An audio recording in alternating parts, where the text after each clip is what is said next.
Super good morning and wishing you a great Thursday ahead. We're doing all things FOMC today. So within that, we're talking about dot plot changes, growth and inflation expectations, and the employment outlook. What the FOMC says, thinks, and does forms the absolute bedrock or undercurrent of everything that happens in global markets. Hence, it's worth spending time to dig deeper into what the Fed does. So let's get to it. You can view this meeting as the talking about taper meeting is what Powell said, requesting the often used phrase henceforth be retired. During his press conference, Powell acknowledged for the first time that inflation may turn out to be hotter and more persistent than the Fed has projected.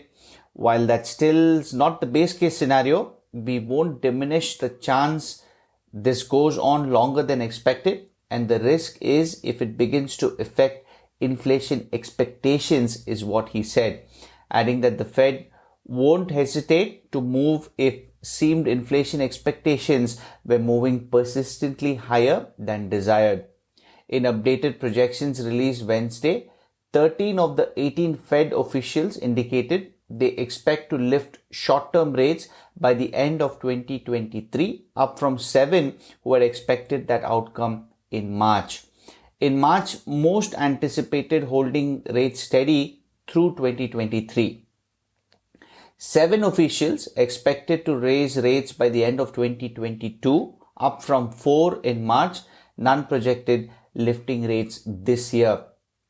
Powell encouraged investors to take the dot. So all of these Fed officials' individual expectations forms what is called as the dot plot.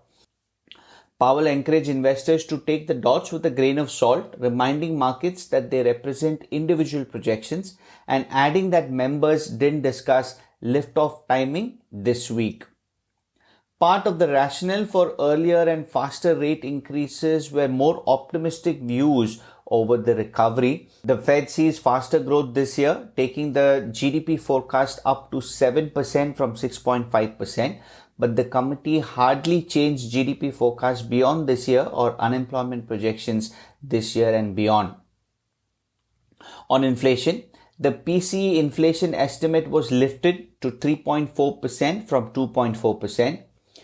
Our expectation is that these high inflation readings that we are seeing now will start to abate, is what Mr. Powell said. He noted that the biggest drivers of price increases, such as for used cars, have been related to pandemic effects. But he also pointed to the risk of the inflation spurt causing consumers and businesses to expect higher inflation, thereby causing it to rise, which would lead the Fed to tighten policy. This is an important point. I'll touch upon this a little later by some comments that I read as well. We wouldn't hesitate to use our tools to address that, is what Mr. Powell added. Price stability is half of our mandate, is what he remarked.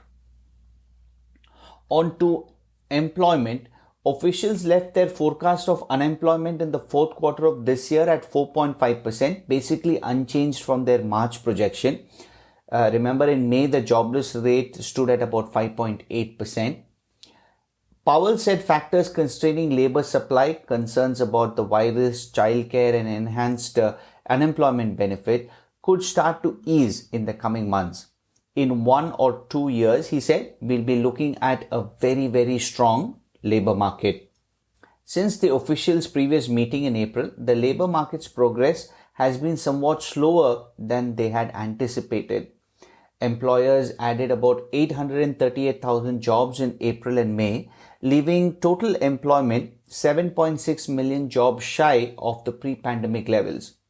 Policymakers have become less confident in recent weeks that the economy can recover all the jobs lost amid the pandemic without spurring inflation. Some 2.6 million people retired between Feb 2020 and April of this year. This is according to estimates from the Dallas Fed. A steadily aging US population suggests limited scope for reversing that trend, is what some economists say. We have seen a significant number of people retire, is what Mr. Powell remarked as well. So we don't actually know what labor force participation will be as we go forward. but I would tend to look at it and think that it can return to high levels, although it may take some time to do that, is what he said. Chair Powell repeated that the Fed plans to give markets plenty of advance notice before it begins withdrawing the easy money policies it put in place last year amid the pandemic.